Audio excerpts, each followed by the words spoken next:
Hello friend, welcome back to story point. आज की कहानी तेनालीरामा की कहानी में से एक और कहानी है जिसका नाम है अपराधी बकरी। If you like my video please subscribe and hit the bell icon. हर दिन की तरह राजा कृष्णदेवराय अपने दरबार में बैठे हुए थे। तभी वह एक चरवाहा अपनी फरियाद लेकर पहुंच गया। चरवाहा को देख राजा कृष्णदेवराय उसके दरबार में आने की वजह पूछने लगे। तभी चरवाहा बोला, महाराज, मेरे साथ बड़ा गलत हुआ है।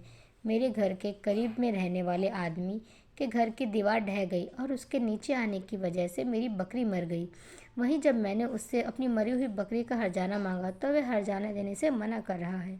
चरवाहे की बात पर महाराज कुछ बोलते उससे पहले ही रामा बोला, अपनी जगह से उठा और बोला, बेशक महाराज, दीवार के गिरने के कारण बकरी मरी, लेकिन इसके लिए उस अकेले पड़ोसी को दोषी नहीं माना जा सकता।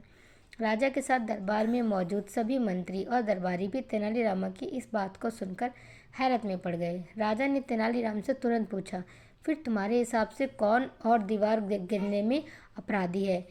इस पर तेनालीरामा बोला, वो मुझे नहीं पता, लेकिन यदि आप मुझे थोड़ा सा समय दें तो मैं इस बात का पता लगाकर सच आपके सामने ले आऊँगा। राजा को तेनालीरामा का सुझाव अच्छा लगा। उन्होंने रामा को असली अपराधी का पता लगाने के लिए समय दे दिया। राजा की आज्ञा का पाकर तेनालीरामा ने चरवाहे के पड़ोसी को बुलाया और मरी हुई बकरी के बदले कुछ पैसे चरवाहा को देने को कहे। इस पर चरवाहा का पड़ोसी हाथ जोड़कर बोला, मैं इसके लिए जिम्मेदार नहीं हूँ। उस दीवार को बनाने का काम तो मिस्त्री ने किया था। ऐसे में असल अपराधी तो वो हुआ। तेनालीरामा को चरवाहे के पड़ोसी की यह बात सही लगी, इसीलिए तेनालीरामा ने उस मिस्त्री को बुलाया जिसने उस दीवार को बनाया था। मिस्त्री भी वहाँ पहुँचा, लेकिन उसने भी अपनी दोष नहीं माना। मिस्त्री बोला, मुझे बेकार ही में दोषी करार दिया जा रहा है।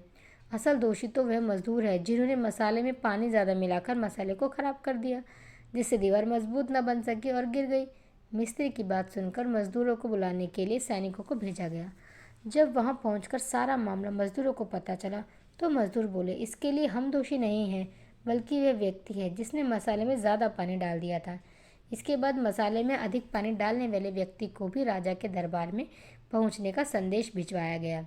पानी मिलाने वाले व्यक्ति ने दरबार में पहुंचते ही कहा, जिस आदमी ने मसाले में पानी डालने के लिए मुझे बर्तन दिया था, असल दोष उसका है।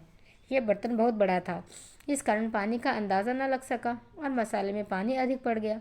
तेनालीराम के पूछने पर मसाले में पानी अधिक डालने वाले व्यक्ति ने कहा कि वह बड़ा बर्तन उस चरवाहे ने दिया था। उसी के कारण मिश्रण में अधिक पानी पड़ गया और दीवार कमज़ोर बनी। फिर क्या था? तेनालीराम चरवाहा की ओर देखते हुए बोला, इसमें दोष तुम्हारा ही है, तुम्हारे कारण ही तुम्हारी बकरी की जान गई। जब बात घूम फिरकर चरवाहे पर आ गई तो वह कुछ न बोल सका और चुपचाप अपने घर की ओर चल दिया। वहीं दरबार में मौजूद सभी दरबारी तेनालीराम की बुद्धिमत्ता और न्याय का गुणगान करने लगे। मोरल ऑफ द स्टोरी, अपने साथ हुई अनहोनी के लिए किसी अन्य व्यक्ति को दोषी ठहराना सही बात नहीं है। ऐसे में चाहिए कि धैर्य रखकर समस्या का समाधान कर उसकी तलाश की जाए। Thank you.